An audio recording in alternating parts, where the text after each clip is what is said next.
मुजफ्फरनगर में मेरठ प्रांतीय भारत तिब्बत सहयोग मंच की कार्यशाला का आयोजन किया गया, जिसमें चीन द्वारा तिब्बत पर कब्जे को लेकर तिब्बत को चीन से मुक्त करने को लेकर ये संगठन कार्य कर रहा है, जिसमें वक्ताओं ने अपने विचार रखे। इस राष्ट्रीय संगठन महामंत्री पंकज गोयल ने जानकारी देते हुए बताया, चीन धूर्त देश है जिसने 1962 में तिब्बत पर कब्जा कर लिया था। आज हम सब लोग तिब्बती भाइयों के साथ खड़े हैं। हमें चीनी सामान का बहिष्कार करना चाहिए। उन्होंने कहा कि भारत तिब्बत सहयोग मंच का एक संगठन है जो कैलाश मानसरोवर और तिब्बत की मुक्ति के लिए काम कर रहा है।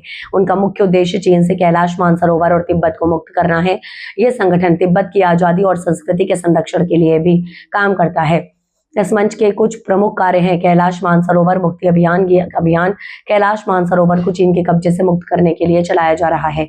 ये संगठन तिब्बत की आजादी के लिए भी काम करता है और तिब्बतियों के अधिकारों का समर्थन करता है। ये संगठन तिब्बत की संस्कृति और धर्म के संरक्षण के लिए भी काम करता है। भारत तिब्बत मंच जो सहयोग है, क्या है ये संस्था?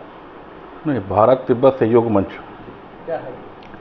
ये एक ऐसा संगठन है जो तिब्बत की आज़ादी, कैलाश मानसरोवर की मुक्ति, भारत की सुरक्षा और पर्यावरण की रक्षा, इन सब विषयों को लेकर के पूरे देश भर में जन जागरण का काम करता है।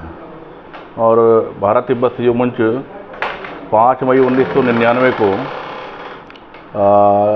हिमाचल प्रदेश के धर्मशाला दलाई लामा टेम्पल में इसकी स्थापना हुई।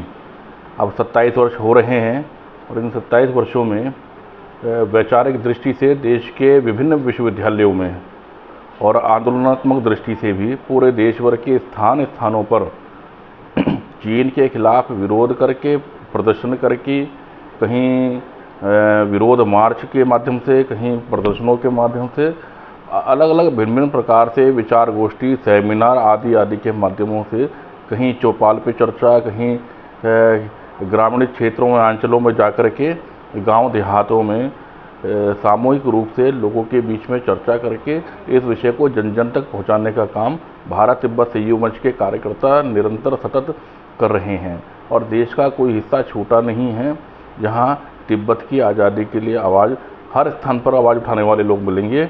और अब ये केवल तिब्बतियों का ही नहीं, ये जन जन का विषय बन गया है कि कैलाश मानसरोवर को मुक्त कराना है। कैलाश मानसरोवर भगवान शंकर का निवास स्थान है, महादेव का निवास स्थान है, हमारी आस्था के प्रमुख केंद्र हैं वो। तो इसलिए कैलाश मानसरोवर मुक्त होना चाहिए, तिब्बत आज़ाद होना चाहिए। और जो भारत की सीमा है, जो 1959 से पूर्व तिब्बत के साथ लगा करती थी, लेकिन इस धूर्त विस्तारवादी चीन के द्वारा तिब्बत पर कब्जा करने के बाद आज दुर्भाग्य है कि जो हमारी अंतर्राष्ट्रीय सीमा है वो चीन के साथ लगती है। तो हम यही चाहते हैं कि हमारी फिर से 1959 से पूर्व वाली स्थिति बने, ताकि भारत और तिब्बत जो है ये केवल एक देश ही नहीं है, बल्कि भारत और तिब्बत के मजबूत संबंध हैं, ऐतिहासिक संबंध हैं, भारत और तिब्बत के सांस्कृतिक संबंध हैं, भारत और तिब्बत के व्यापारिक संबंध हैं, और भारत और तिब्बत के रोटी बेटी के संबंध रहे हैं। ऐसे आत्मीय संबंध वाला देश जो तिब्बत है और भारत है, ये दोनों परम पावन दलाई लामा जी हमेशा कहते ही हैं कि भारत गुरु है और तिब्बत चेला है। अच्छा, दलाई लामा उम्र के आखिरी पड़ाव पर पहुंच चुके हैं, अभी तक कोई समाधान नहीं हो, लगता है कि उनकी उम्र के हो जाएगा ये समाधान? आप कैसे कह सकते हैं कि उम्र के अंतिम, जीवन के अंतिम पड़ाव पर हैं?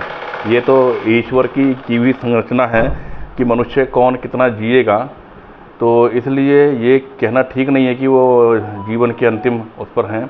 लेकिन हाँ, 90वां जन्म दिवस, जिसको पूरे वैश्विक स्तर पर करुणा वर्ष के रूप में इसको मना रहे हैं जितने भी तिब्बत समर्थक हैं, जितने भी परम पावन दलाई लामा जी को मानने वाले लोग हैं।